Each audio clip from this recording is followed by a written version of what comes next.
Yeah, and then just shoot up this basis, then you can start into See, you can also start here. What's this?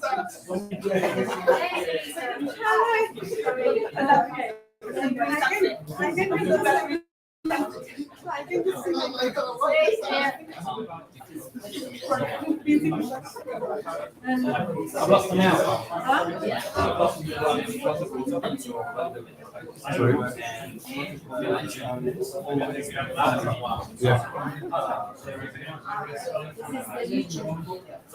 just see like I added the YouTube people were asking how can they Android? And I realized that they were asking. As I said, initially you can see the RSC link, and I realized that they're asking.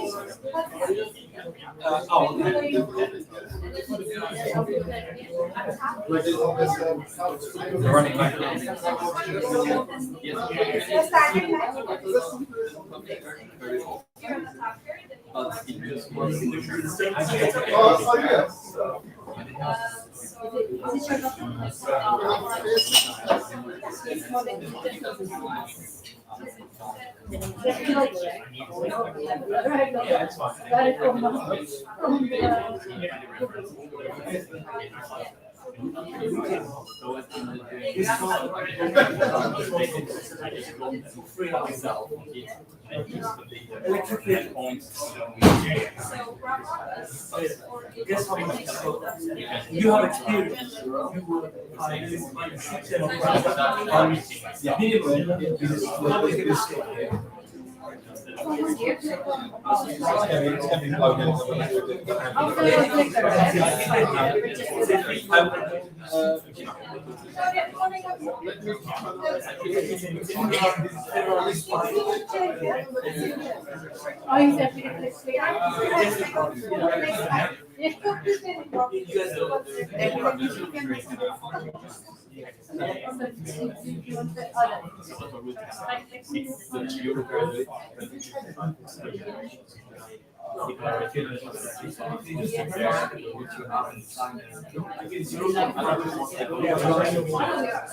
will find this how to change the slide form.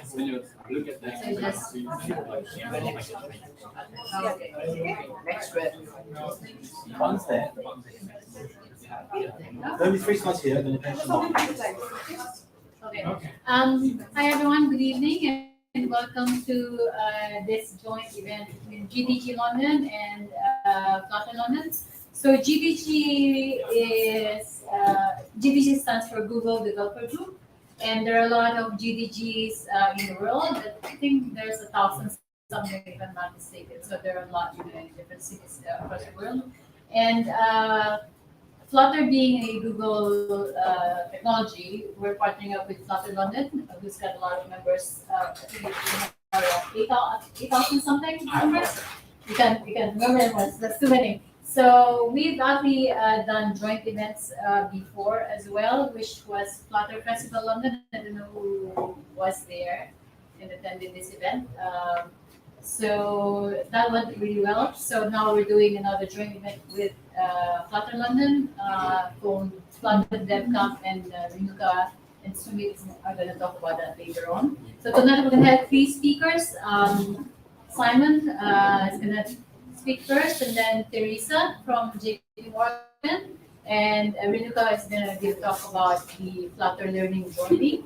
And then Sumith and Renuka, as I said, will be the first Flutter Devcamp. So enjoy and thanks for joining us tonight.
Hello everyone, thank you for coming. I want to hands up who here heard about us from Flutter London.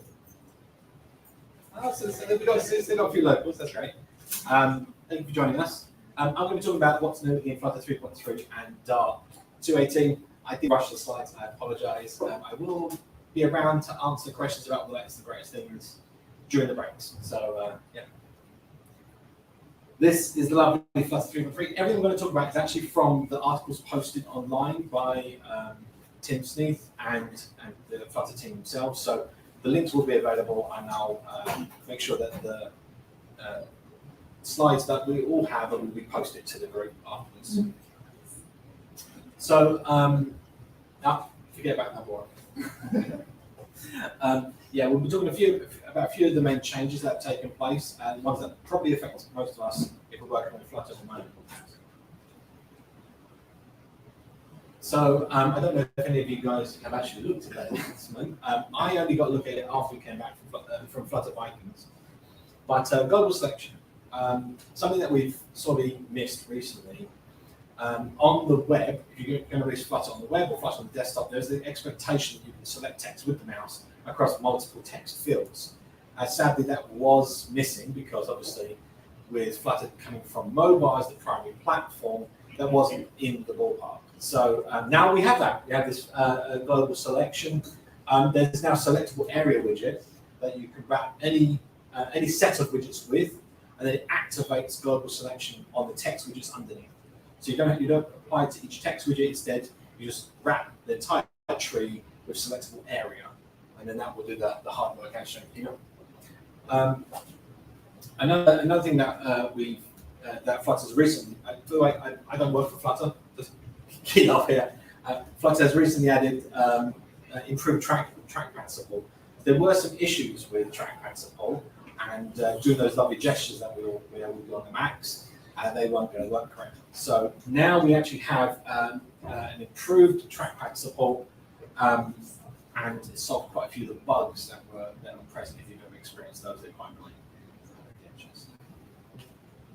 So another thing that's quite popular is well, they call it Scribble, which is Apple's interface. Well, this is that kind of notion of using an iPad with the pen to do text input and then getting the OCR recognition into Flutter. So there's a lovely addition and kind of starts embedding Flutter in more of the platform features, which is great. The other one, which was mentioned at Flutter Vikings actually, which is improved text input. Text input has primarily, again, come from mobile, and the expectation on mobile is that the keyboard, the actual keyboard is actually a separate application, and that owns the way that text input works. The issue with that is that when it comes to large documentation, large editing, it's not really meant for that, right? So the entire text compositing area should be owned by the keyboard, and it's not the way it works on desktop or any of the other platforms. So they've introduced this new text editing deltas. This enables the application to do these sort of higher end applications. There's actually a sample of a rich text editor presented. This is all going again. All this can be all the links are available from the Medium article. The rich text editor shows that kind of example of being able to edit and make it bold, italic, underline, and kind of do that rich text input that we want. Again, that's only been recently available because of text editing delta. So if you're interested in text input or you already have an application that deals with rich text input, check out the example. Material design 3, or material U, we will want to like the new updates. There's this issue that you can follow, which tracks the migration or the implementation of all the various new features. These are some of the ones that just come recently. So we've got medium and large app bars. I kind of miss that kind of app bar. The text would like shrink and get bigger. But this is the new format, which is in Material 3, which is the kind of fade and show the larger version. Icon button and chip have both had improvements, and these are all, you can activate these through your theme. There's no real big sort of migration, but all the information can be found on the issue tickets. Do I have anything to add? The material use stuff is actually about getting a color from the platform. That's the user specified like colors theme, and then trying to apply that to the application. There is a way of doing that with this to get the colors and the theming applied that the user chooses from the platform. But yeah, it's not applied to everything at the moment. There's still migration taking place. This is just a word of text because I copy and pasted it. But in short, Windows has always had a problem with the way that the version number is applied. So when you release an application on Windows, in PubSpec YAML where you put your version, that version is not copied into the final binary that is made for Windows, which meant that you'd have to do some manual copy and paste or some manual processing in CI. It's kind of really complicated.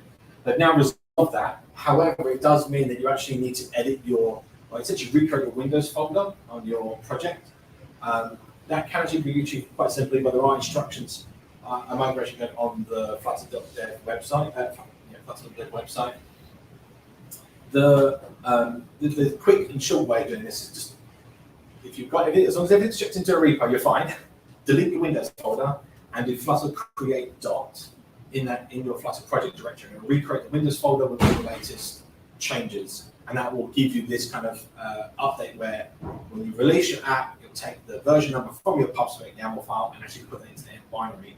This will be picked up by the Windows App Store and will version everything correctly. Anyway, next. Raster cache improvements. There's a couple of things in terms of performance around the engine.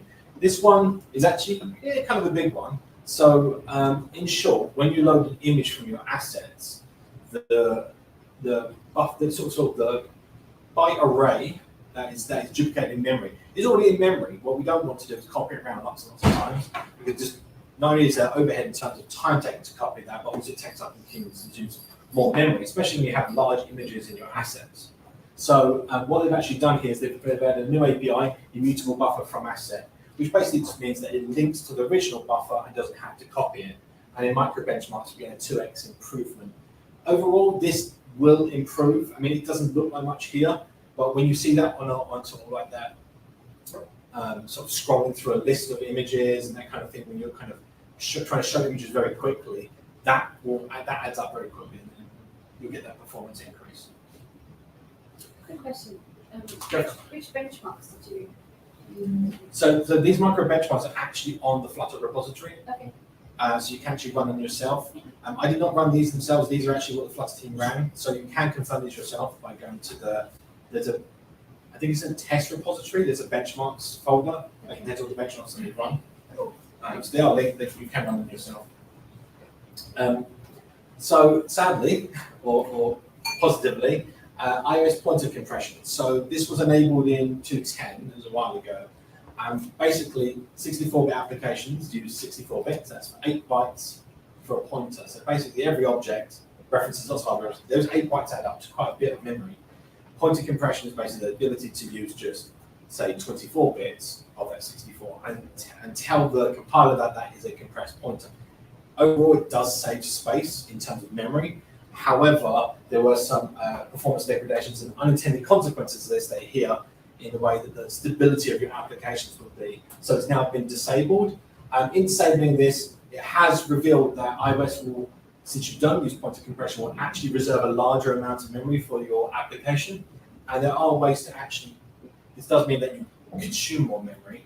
However, there is a capability that you can add your iOS applications to request from the operating system. You might require more memory. So you probably won't run into any problems with this in most applications. It's kind of memory intensive, memory heavy applications like gallery apps that load lots of images, things like that. You might end up reaching this limit on iOS or Mac. So it's worth reading into this if that's your kind of application. And we already released Flutter 3.3.1. Yay!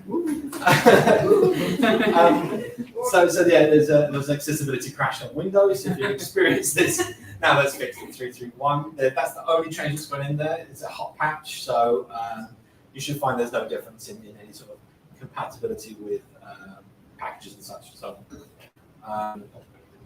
this actual bug actually existed in not just in Windows but in a few other things. If you actually find you've got content readable list, maybe upgrade to 3.3.1, it might solve your problem for you.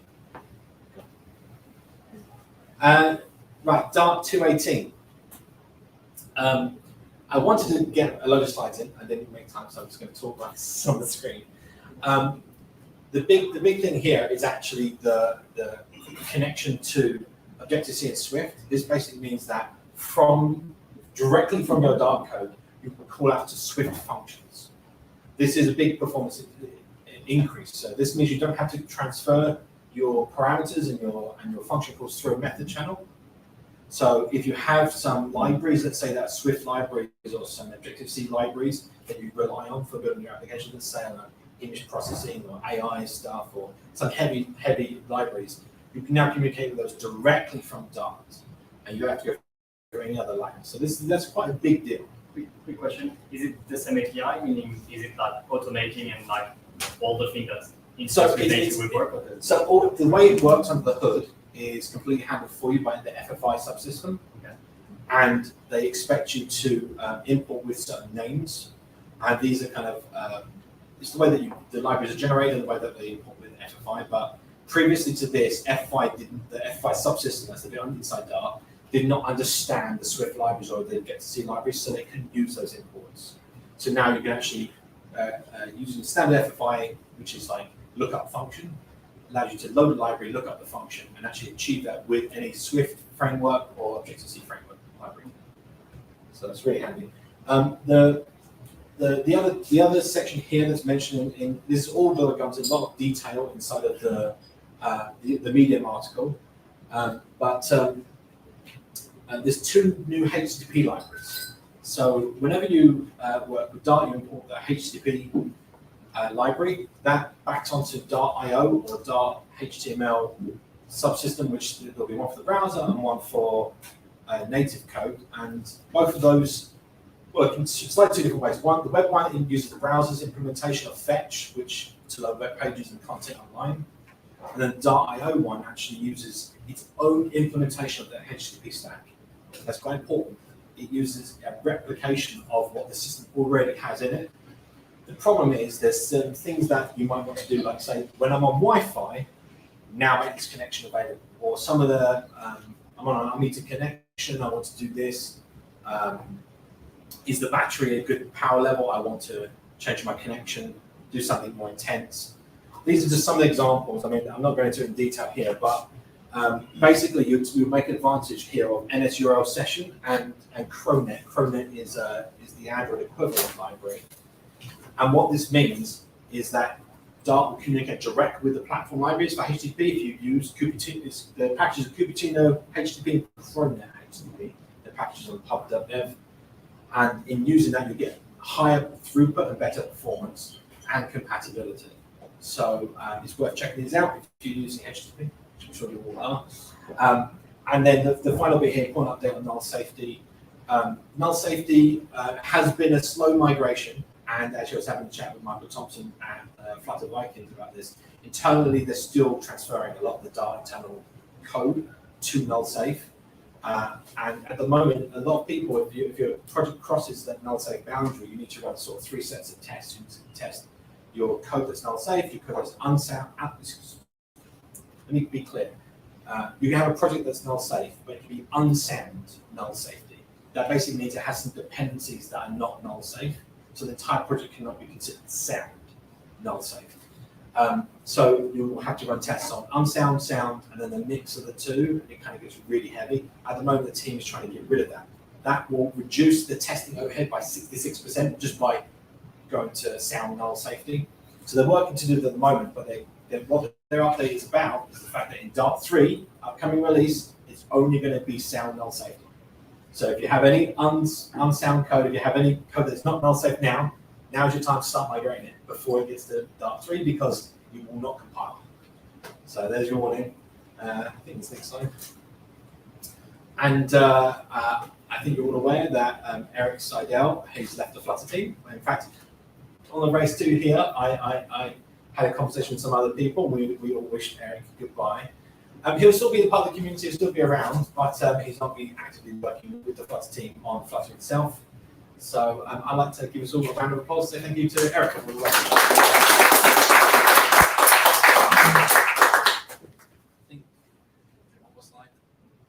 There.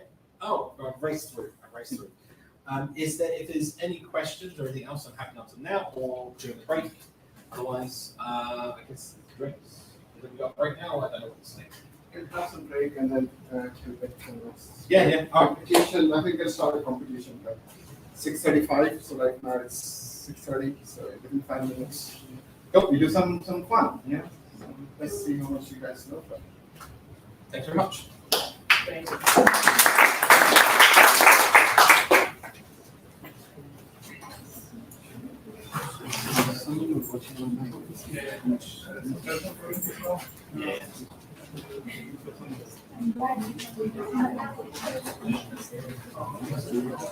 So there are some stickers and some stuff here. So you guys must not. The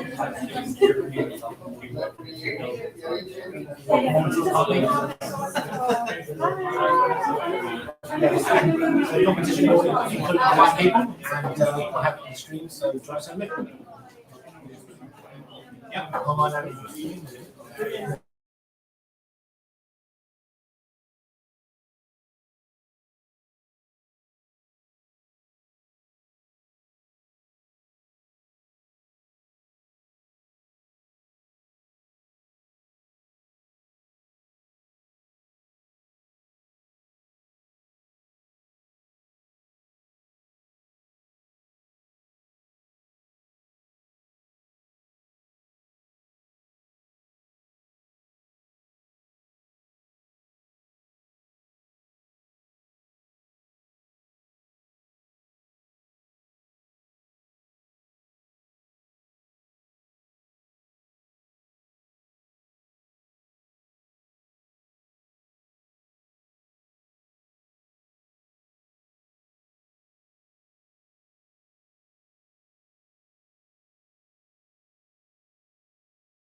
Everyone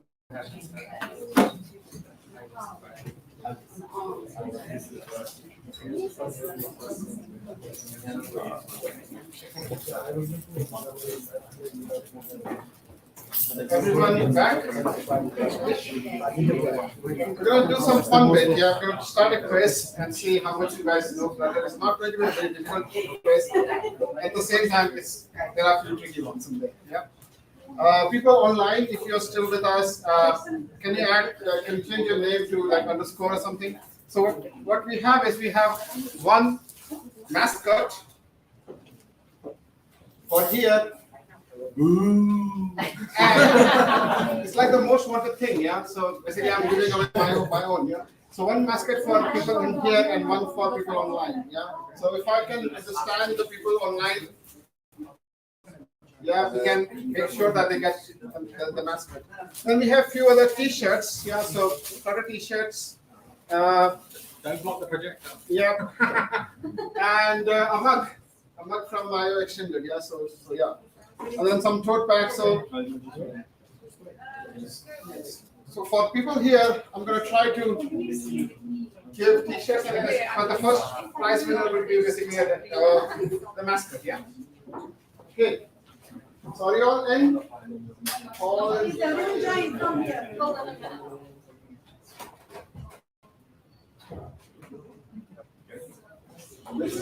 This will be more numbers, right? Yeah, at least we should have this like that. No one needs it.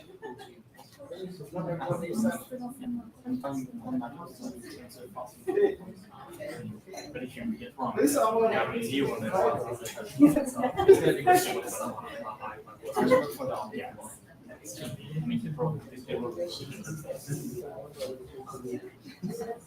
Teresa, is that you? Simon. Teresa will participate. How do I start? Sorry? Which screen is which one? Which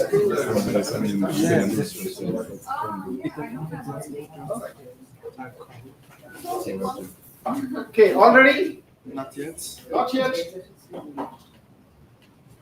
1 minute, you're going to do it? You should just answer that.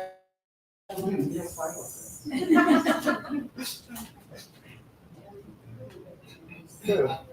Yeah. All right, I'm going to give it a go.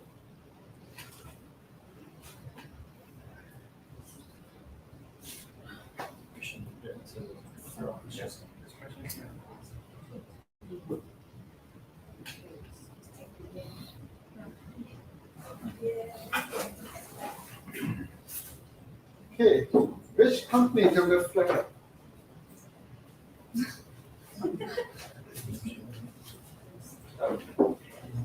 That's a hard one. Is it IBM? I think it's IBM, right? Yeah. They are behind it, maybe. Wow, everyone got it. Awesome. I mean, the people that don't get it gets out, right? Yeah, they automatically gets kicked out. Yeah. Wrong meetup today. Yeah. Cool. Have you ever done that? When did Dart language, which Simon was talking about, appeared for the first time?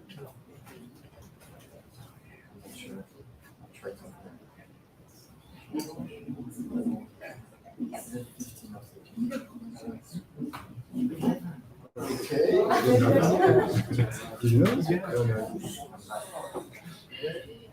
Fabio still. Wow, wait, is Fabio in the room? It's me. Oh, Whoa.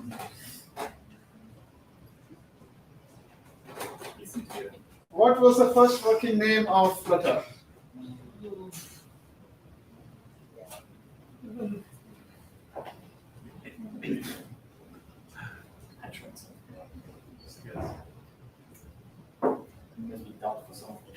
What happens if everyone drops? Wow. Hummingbird. Wow. Oh, Hey, hummingbird is like winning. yeah. It's not the right answer, though. Have you guys heard of Flutter Web? That could be related to Hummingbird or something. Yeah. Oh, yeah. Okay, Fabio, you've been taken off by Spooky. Funny names. I like this place where you get to know funny names from it.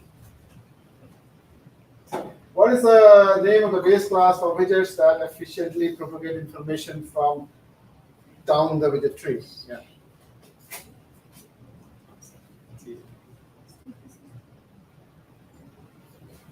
So widget, and you're trying to. Names is important. Right. Oh, Nice. Ooh. Some people are holding on to the first. How many stars does Flutter GitHub have? Quick, have a peek into the GitHub and come back. Oh, 500. Well, how many stars do you guys think? Because it was I used to. Wow, nice. Wow. That was a trick one, yes. I mean, put the highest one so everyone says aside. Still haven't reached the 200K. Wow. Is it more than React? Maybe more than React Native at least. Right? Different types of widgets available in Flutter.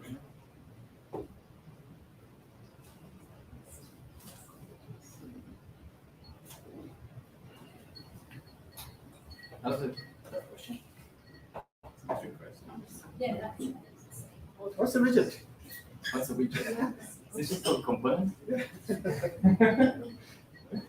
Why do we talk about widgets? Sitting on the React trend. Oh my God! What happened to you, Fabio?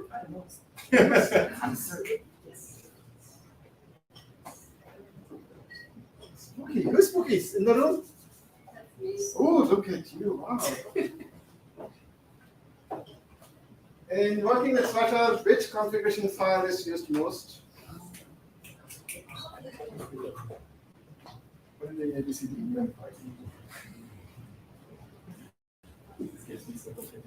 Nice. I wish I got it. Still not winning. Yes. Third door. What is the name of the bezel module that uses Skia to draw on the canvas element, which is used in Flutter for web?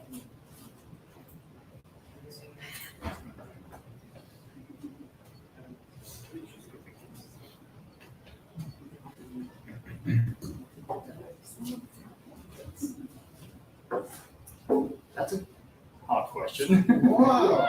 Oh well, people got Canvas it. renderer. Wow. You need a canvas renderer, actually. I think that's what it's saying. It's like not trivial enough.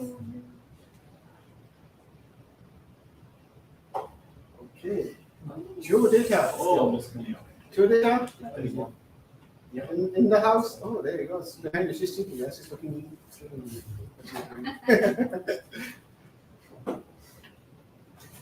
Okay, two more left. What type of test, which I thought should relate to your talk, Teresa, but yeah.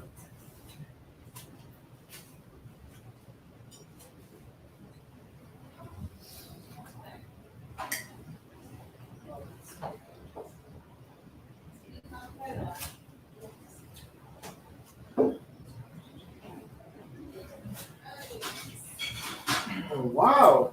Wow, that was good. And the last question. It is double the points. What is the name of the thing that you are fighting for?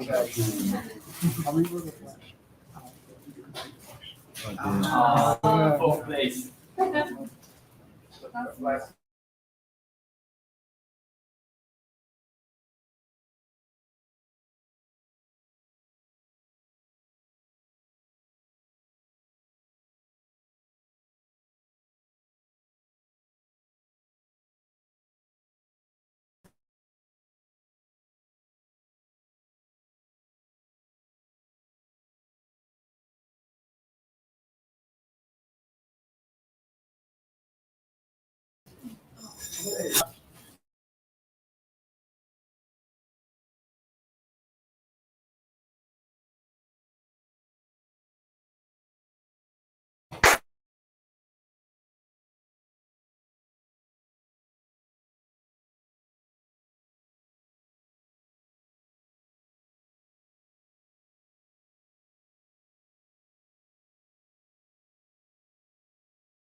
Madali eh.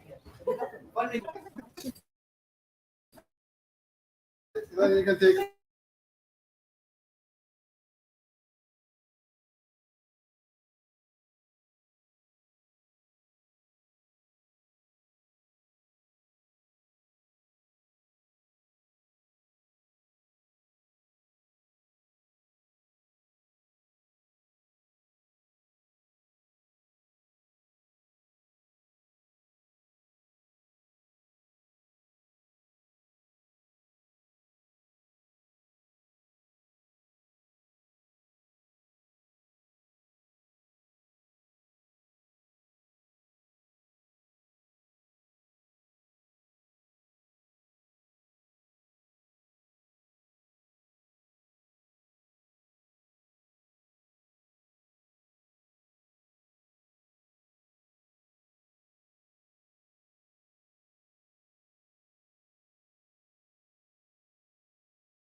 Alright guys, if you want to have a seat.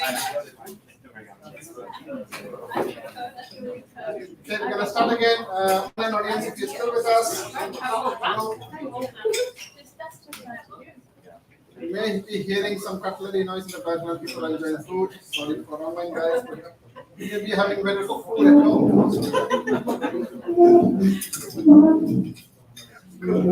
Okay. So, hi everyone. Thanks for joining us for this program. So, let me introduce myself. I'm a Renuka. I'm a Flutter developer at London, and I'm the Flutter GD. So, let me introduce the today's topic is for the Flutter Devcamp. So,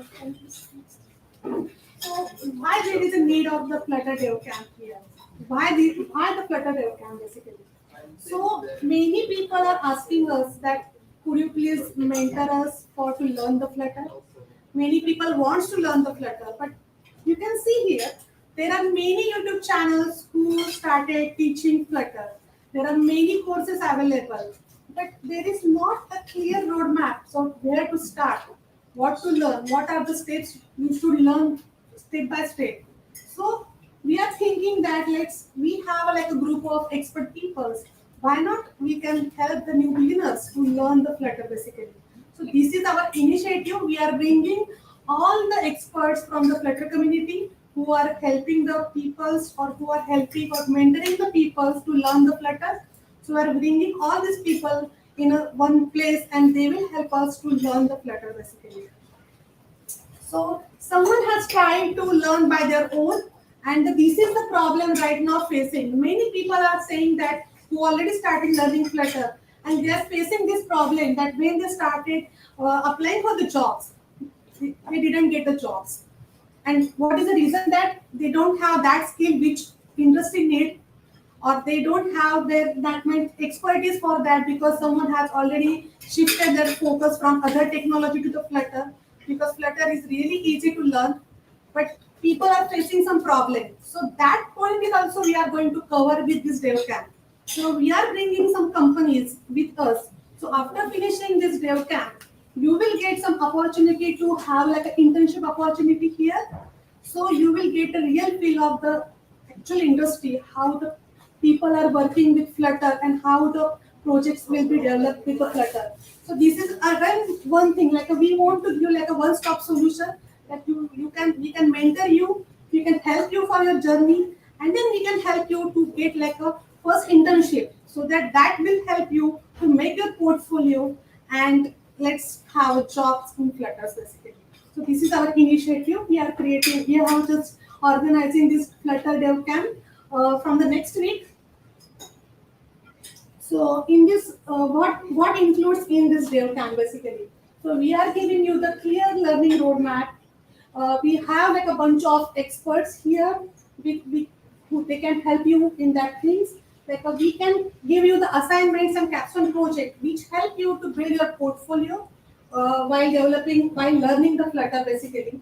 We have like we are arranging the Slack support channel for you where all our experts are there. If you have any questions, you can just ask, and we are helping you for that. We are giving some certificates for that when you finish or when you complete this course with us, and we are giving the internship opportunity. Like who are really doing great, and they will get a chance to have that basically. So please go to the next slide. So what it will look like basically. So first week it should be like a Flutter basic. What are the layouts? What are the basic widgets of the Flutters? And we are not putting all the content in the slides because that should be not there. But we are just giving you the idea what should be in our Devcamp basically. So it will start from the 17th September. So could you just go to the next slide? So second week will be cover the Flutter and Firebase. So how to connect with the Firebase, how you can do the CRUD operation, and how you can create a complete whole app with the Firebase and Flutter. So these will be covered in the second week. And go to next slide. Then the third is like API integration. This is like important things. Like when you start learning Flutter, you should know all this stuff basically. So we are taking you from the one step to the next level basically. So to the next slide. Yeah, the state management. You all know that like there are many state management and there are like always there is a noise that which state management is good and what not. So we will give you the overview of all the state management thing and why you need that. And we can ask you the block. Why the block basically? Because if you go for any interview, people are asking you that do you know the block? So we thought that let's have a complete overview of the block so that you can easily apply for the jobs basically. So the next step after that week that we are covering the Flutter web basically. So in that week we will help you to understand the responsive, how to do the responsive design in Flutter, then how you can create a Flutter web app and you can deploy that app on the you can host that app. So that whole process will cover on the week 5 basically. Then I think this is the beauty of the Flutter. You can create a nice animations with Flutter. So we will cover all the basics of the animation in Flutter in the week 6 basically. Yeah. So the week 7 up till now you have developed many things. Now you need to do the testing with the whatever you have developed up till now. So we are also giving you all the overview of what are the different process to you can test your code, test your UI. All these things will cover in the week 7 basically. So in the week 8, we are giving you some projects, like we are giving some theme, or we will give you some project which will help to whatever you learned up till now. You have to use all that things together, and you can create one project with us. We also help you to create your resume or what are the job interview process and all this stuff. So we can cover all this stuff in week 8.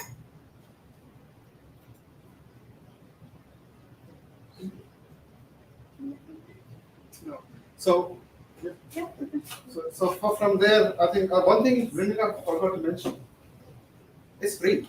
Yes, yeah, that is the most important thing. Yeah, it's free. So we're bringing all the mentors, we're bringing ourselves and everyone else to actually give this, what you saw from week 1 to 8, to make your portfolio in Flutter, yeah, for a job readiness unit. So after that, what happens is there are some advanced topics. So when you go work with Flutter, you see people talking about, okay, we can build games in Flutter. We actually have AWS. Can you actually make AWS Amplify app with us? Or people are talking about CI/CD. Yeah, I want to basically continuously deploy my apps to the App Store. So we will be covering those advanced topics randomly after you have finished the week 8. Yeah. So these are again more helpful for your job. Next slide.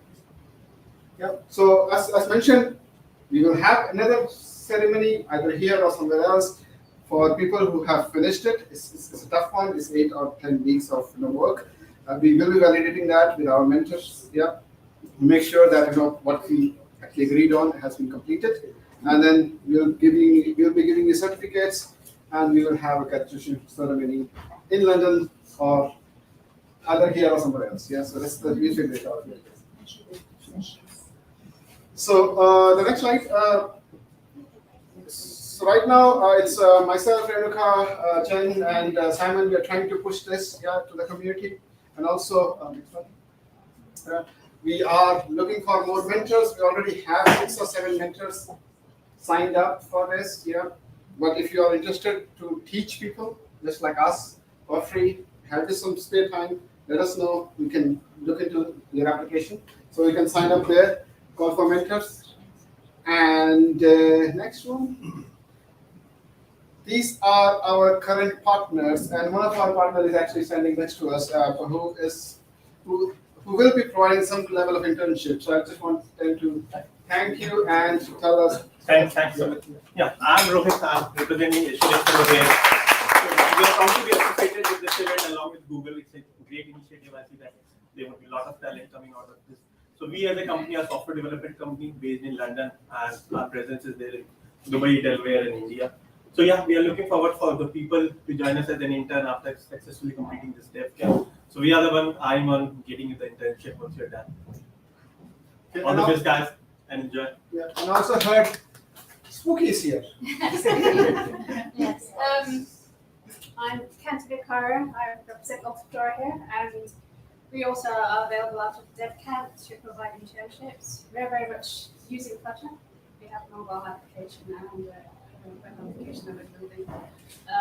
We will have Renuka here as part of the team. She's a GDE. And yeah, so we're kind of welcoming anybody. We're working in the healthcare sector. AI for good. So yeah, learn Flutter.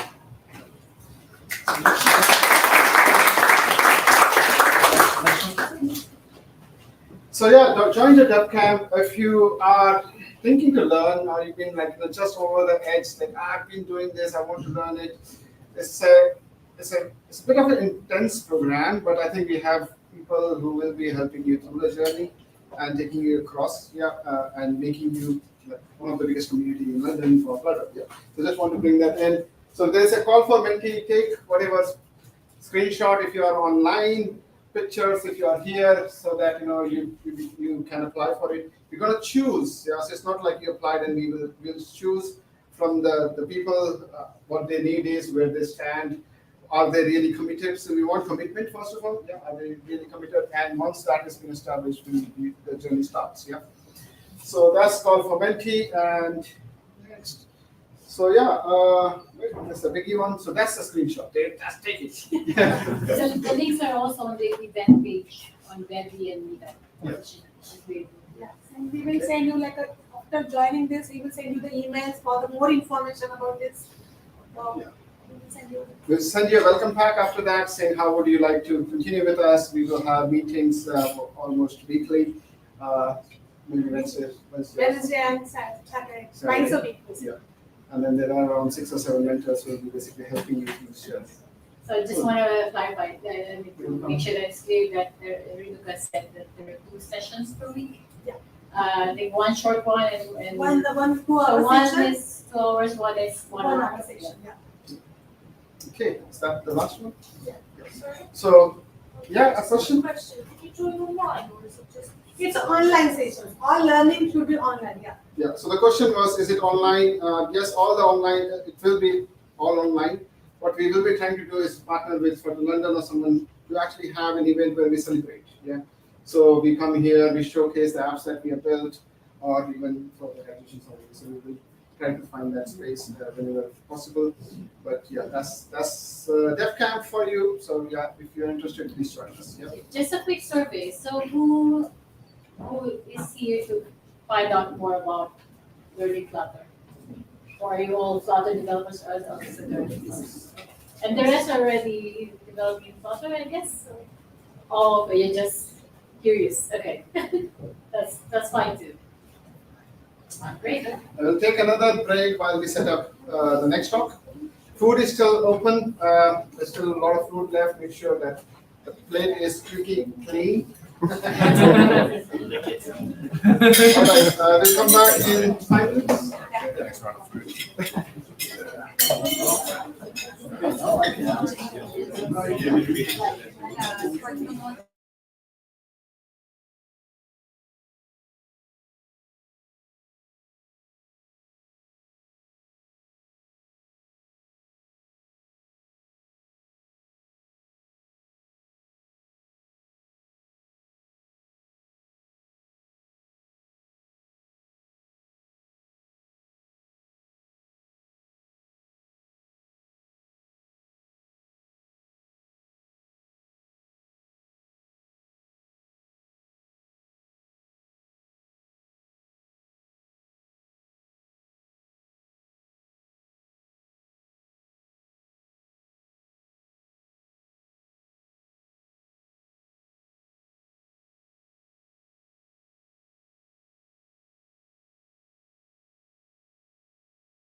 Yeah,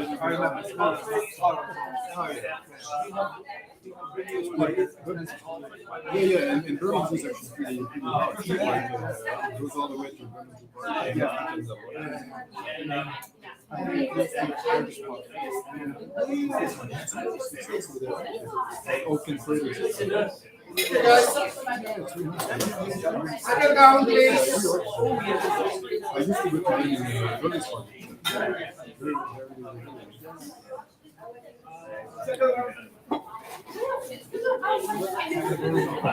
Okay, yeah.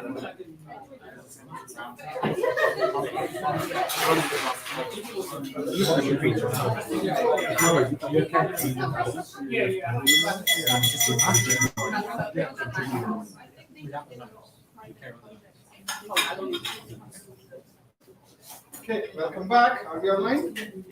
We are online. So we got our next speaker. We're going to talk about cross-platform frameworks with some Flutter in it. Yeah. So over to you, Teresa. Thank you. Woo.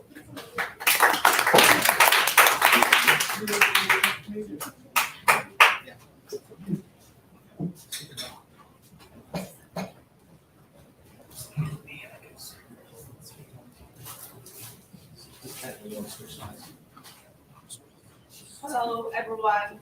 Good evening. Nice to meet you here. My name is Teresa Wu. I work for GDGLondon, and I'm also a Flutter lead. By the way, before I begin, I want to understand what it's. How many of you are here are fresh, new to IT? Good. And I guess everyone else are in IT already. And how many of you are using Flutter? Or okay. Right. How many Flutter topics you see? I'm not going to just brag about Flutter only because you've been using Flutter already. I'll give you a brief overview of Flutter from different angle and then maybe show a case study as well. None of them came from a real project. I just me summarizing things. Sorry, I have to say this. Okay, next please. Thank you. So for those who are new to Flutter, what's the difference between native and cross-platform, right? So native, when you hear the word native, it means that you build applications exclusively for just one platform. Can be iOS, can be Android, web, car, your phone or whatever, right? It's just you build one language for one platform. That's native. On the opposite side, you have cross-platform. That means you build application on several platforms. It could be covering iOS, Android, or can expand for web, game, desktop, TV, auto, like use Flutter for. Right. So here I'm going to give you a brief view on stories from both sides. Right. So let's imagine you are Flutter engineer and you really like Flutter, and one day your company, maybe you're not using Flutter right now. So one day your company comes to you saying, hey, I want to do cross-platform instead of native. Can you do a research for me and tell me the advantage and disadvantage, right? And for sure, if you search online, like browse the advantage of Flutter, you will see those points come up, definitely. The good side of them, right? The code usability, code reduction, right? I'm actually going to talk about the other side of it. Not push you away from using Flutter, but to give you a more balanced view, right? So the good point using Flutter is that you can reuse your code. But partially, that means when you use a framework like Flutter, a very big part of your project, you can actually written them in one language for sure. But a big part of it, you still have to use native language, especially when you have to connect to hardware. But actually, from Flutter 3.3, that you heard from Simon, that you can create a bridge directly from that. Right. And you might hear people say, well, okay, using Flutter helps me to do code reduction. I'm going to use less code. It's true. But what I noticed from building projects is that now, if you want to use integration from a third party, not everyone right now supports Flutter. So you might end up having to import more than one SDK in your application. Again, you maybe you would create one DS for your project, but you might end up creating two versions of it. It depends on how you design your architecture, how you design your code, especially when you're using Flutter for not just the mobile, right? You now use Flutter for web as well. In this case, you have to design your system, design system really well, so you don't end up having multiple versions of it. Right. And you might hear that using cross-platform framework provides you similar performance, right? It's true. On the other hand, this performance and the user experience, it actually has more dependence on the device itself, right? Depends on which device you use and your network and many other reasons. So it's not just only depends on the framework itself. So on the other hand, if some people come to you saying, using Flutter didn't improve my experience, or actually it gave me less good experience, again, this isn't just a reason of a framework. It might be just because the device you use. Okay, I'm not going to read everything through, just to give you an overview of language.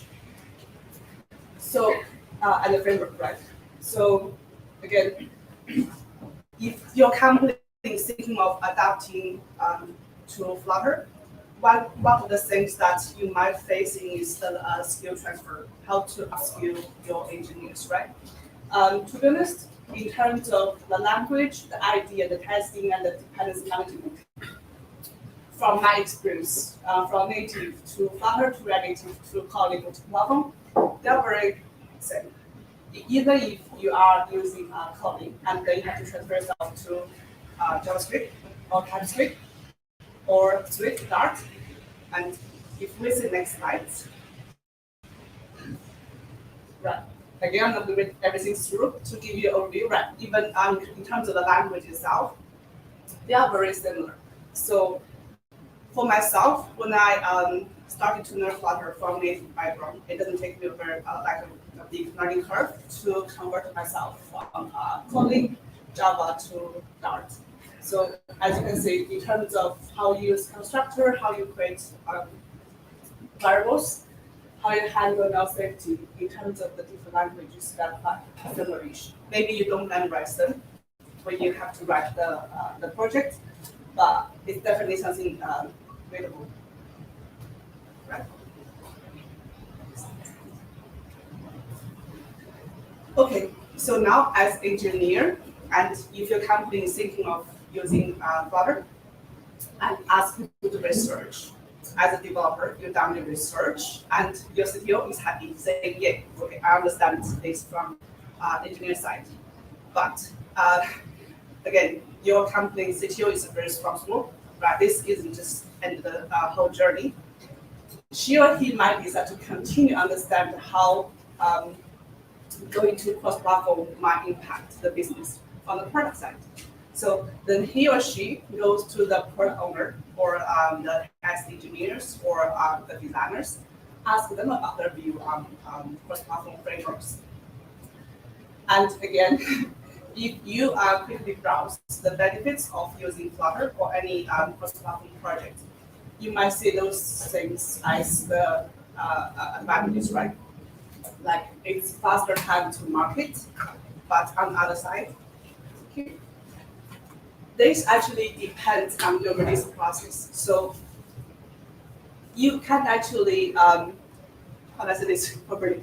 You can use any language and hoping that you can actually take the product from the time you code it to the time you release to the market.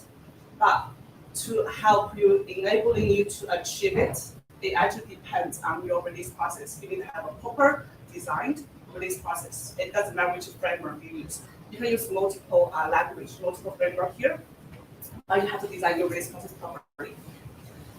And again, I hear this a lot myself, right? Say, if I use a cross-platform framework, I can have a smaller team.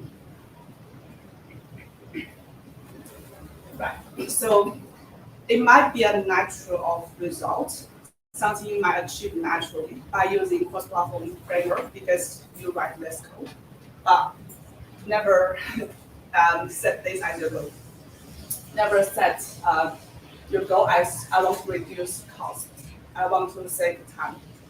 If this becomes your primary goal, you might end up making wrong decisions in the process of writing a project. So having a smaller team or saving your costs might be a result of it, but it should never be the goal that you want to set for the language you choose. Carry on.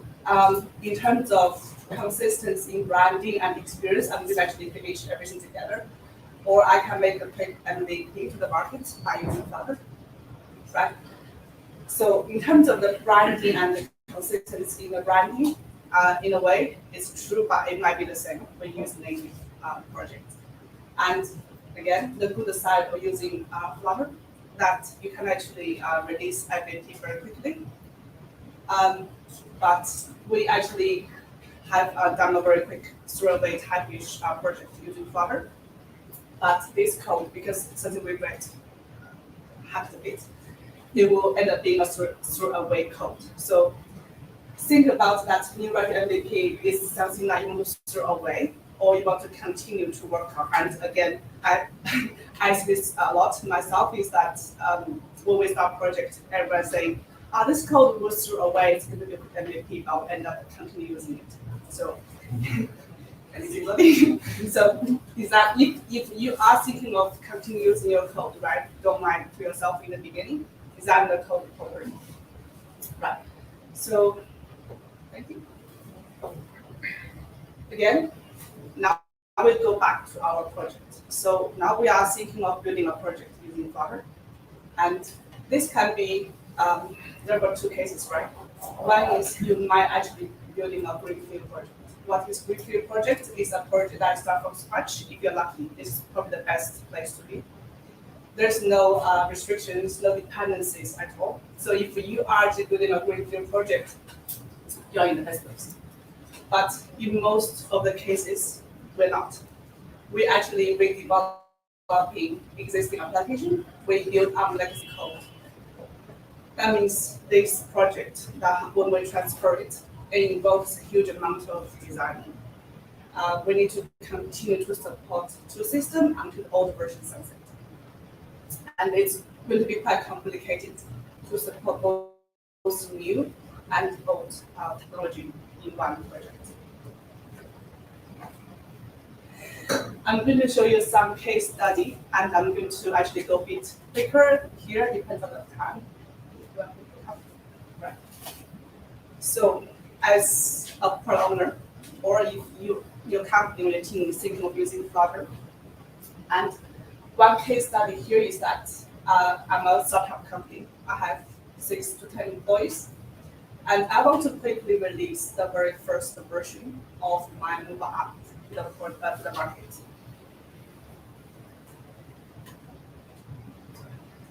Right, so we begin with saying this is going to be MVP, right? And now we need to think about, do we throw away the code? Do we continue using it? And please don't lie to yourself. Just be honest. If we are going to throw away the code, there's no runners. Just go for a cross-platform framework like Flutter. And it's really quick. And you can build something very, very quick, probably like in 3 or 7 days, and you product there. And if the code is not something you want to throw away, and you want to continue building on top of it, think about what is your current team skill set. Do you have to build a new team for a new framework? Or do you have a team that is willing to upskill their skills, right? And think about if you have a native team. If you have already a native team, are they willing to transfer the skill while they work on this project? Because you don't want to end up losing your team. Right? It's really hard to build a very powerful team. In this case, if you have to build a new team, or maybe you don't have to, and you have a native team who are a bit resistant to use new language, you might want to think about if cross-platform is your go-to choice at the moment, or you can stay with native. Another case study. So now we have a well-established game ready, and we are doing a major upgrade in the UI UX. Or can be any app, doesn't have to be any app. And to add on top of that, I'm about to actually go worldwide. So I have already established gaming app in the UK market, and I want to upgrade the look and feel of this application. At the same time, ready to go worldwide. So I want to add support for IIT here. So this one is actually a brownfield project, and the design is going to be quite complicated. This was talking about earlier that you have to support both new and old systems.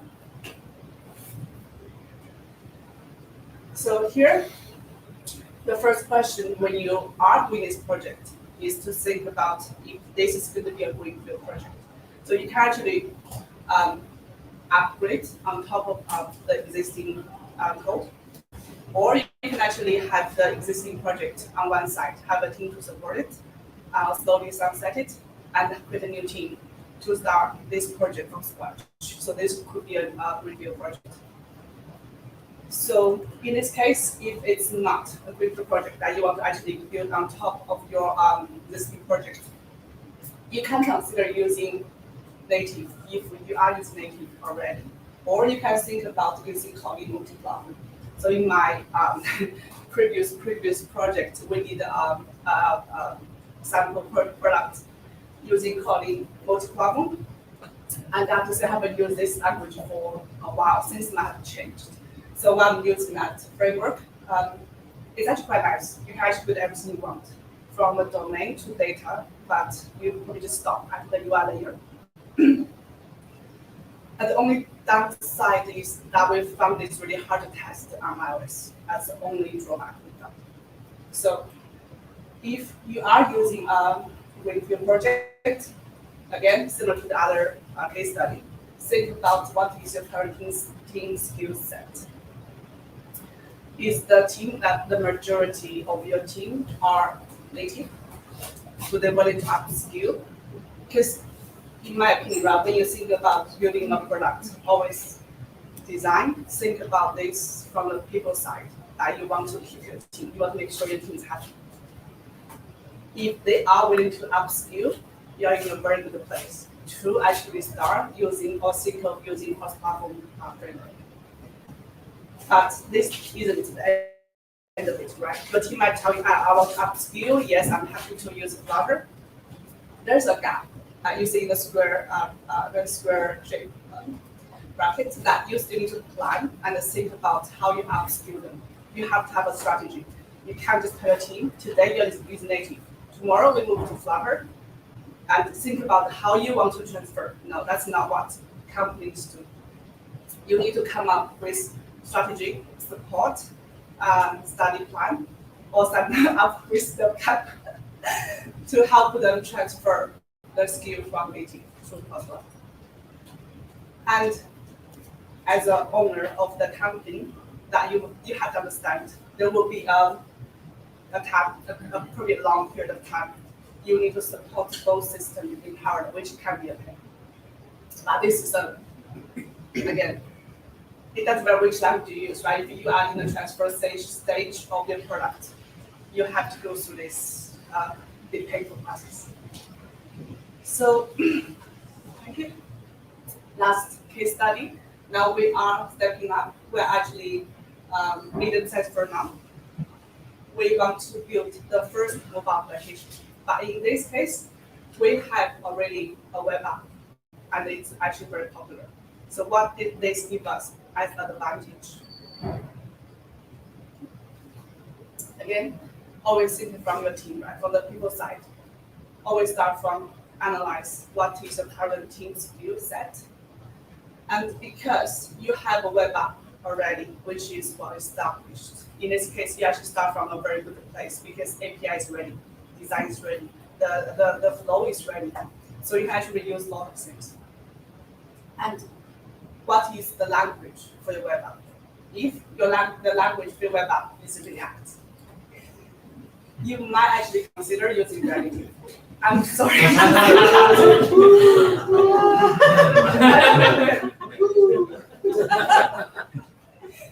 If you are using React already, you can consider Trinity. But if not, or even if you're using React and you think I'm not going to continue with React, which is great. Now, consider that the next question for you is to think about if you want to reuse some web UI in your product. It can be done actually. In this case, right, you have the design ready, you have the API ready, and you don't have to do feature discovery, which is going to be more than half of the time taken from each sprint. It means you have a very thoroughly understanding your product already. In this case, again, right, you want to have feature priorities for both iOS and Android platform. If your flow is like that, yeah, definitely go for cross-platform like Flutter. So it will be easy for you to adapt, easy again as well for your product. Right. Now we have to make decisions which language we use, and we're starting to build our product using Flutter. The next stage we will look at is release. So in my opinion, building a product is 30–50% of your project. Right. The other part, I would say like half of them coming from the design, the release process, and how quickly you can actually release your product to the market. Because if you don't actually push your code out to the market, everything you build are just inventory in your company. It's actually negative assets you hold that you don't generate value from it. So in terms of this process, I would say comparing from native to cross-platform, the process actually is very similar. Actually, I can show you the next slides, if you don't mind to go next. Again. Right.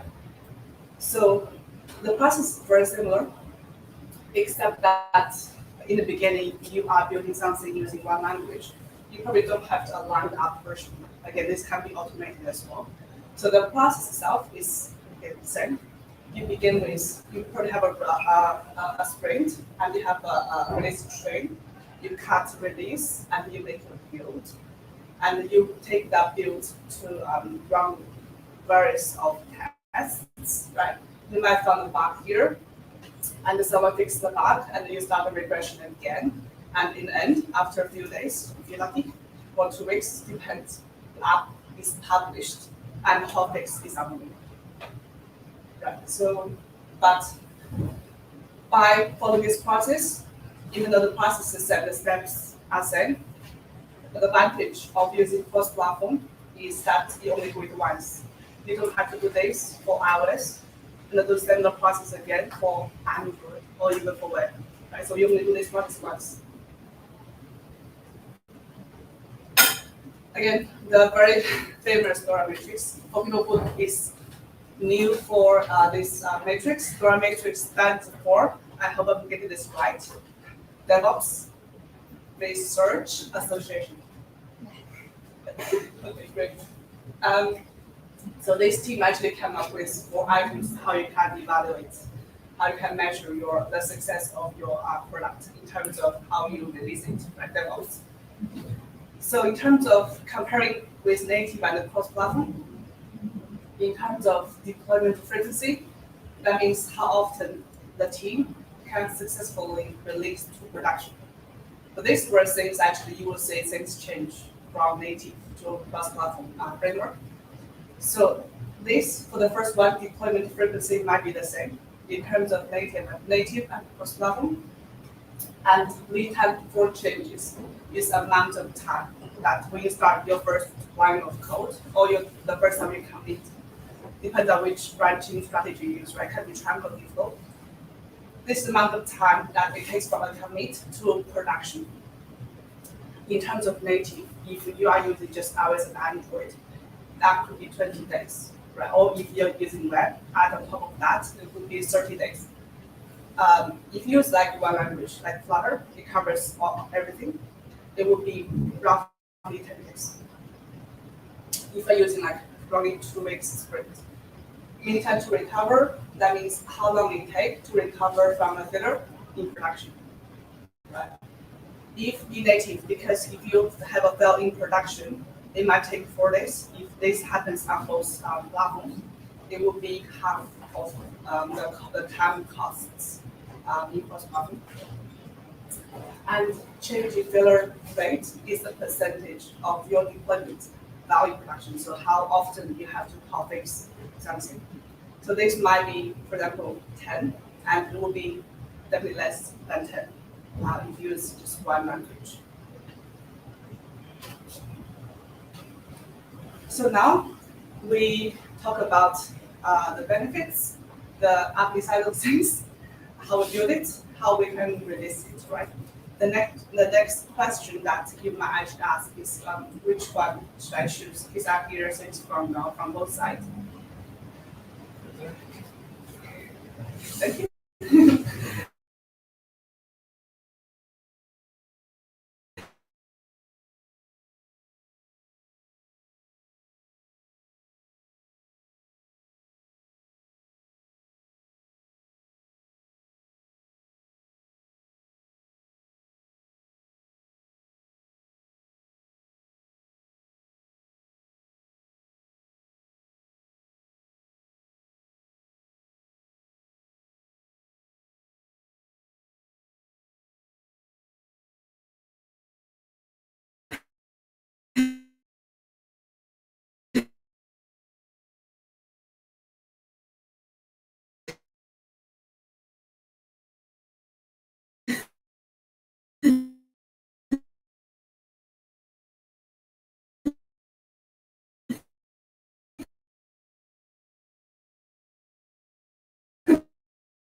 So this just give the overview.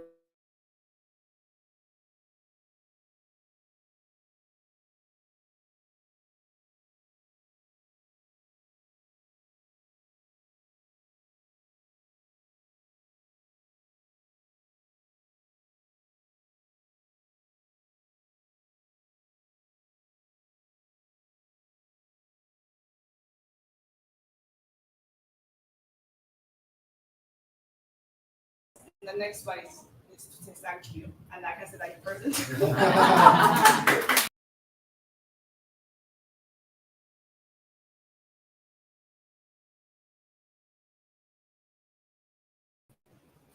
You need to repeat the entire 10 minutes.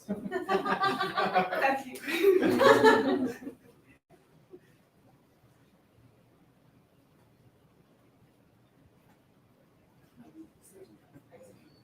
That's fine. Any questions? Any questions, anybody? From here? What question is £5 value?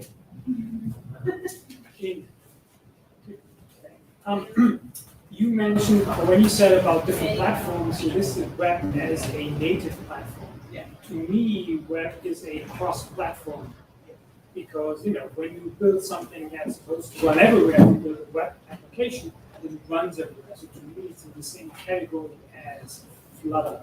So why do you say that web is native and not cross-platform? Good question. So actually, one of my friends, who is a bit older than me, he said like one thing. Repeat the question. Oh, sorry. The question is why do I categorize web as native? Because in other people's views, that web is cross-platform because they actually run on various of browsers. So when I start programming, and a friend of mine who's older than me, he said when he is learning IT in his school, they were using web development, and he found that it's being great. And then Apple came along, they introduced app development, and everything has to go to App Store. That's why we have this word native and cross-platform. And I like how web is very open because when you, as a web developer, when you click the application, you naturally support all browsers. I never heard of a web application support only Firefox with them. It's just insane. The reason why I put here web as native because now the technology changed and there's various of front-end products, not just browsers anymore. It's the mobile and native application, browser on mobile, browser on a computer, also car application, your watch. That's why if you are using things like React or Angular, it might run on multiple browsers, but still you can't expand it or scale it to other screens. Can I add to that? So basically, when you look into these platforms, they have platform capabilities at the same time. So when you say web is multi-platform, yes, it runs on this platform, but it cannot sometimes access the capabilities of those devices or platforms. You just mentioned the Apple Watch. So that's why. Flutter doesn't run on the Apple Watch. There has been some tries on that, But no official. Not official support, definitely, So this is why it's much better. Yes, maybe one platform is not there, but it is enabling you to develop for platform capabilities that can be exposed natively through the language, in this case, or React Native platforms. That can be rich. And to add to that, that's the premise on which it was built because it compiles for the ARM architecture of the x86. And that because the ARM architecture is predominantly from mobile devices, we're now coming to. And that's the reason why Flutter was compiled for both iOS and for ARM architecture and the other one.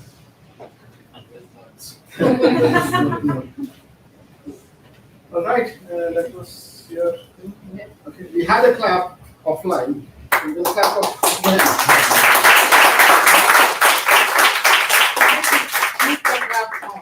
Just want to tell the online guys or people who missed coming here that how much fun we are having here. So make some noise. If you like the in-person events, just make some noise and ask people to join you guys. It's such a beautiful place where we can network, talk about tech, talk about stuff. So keep some noise.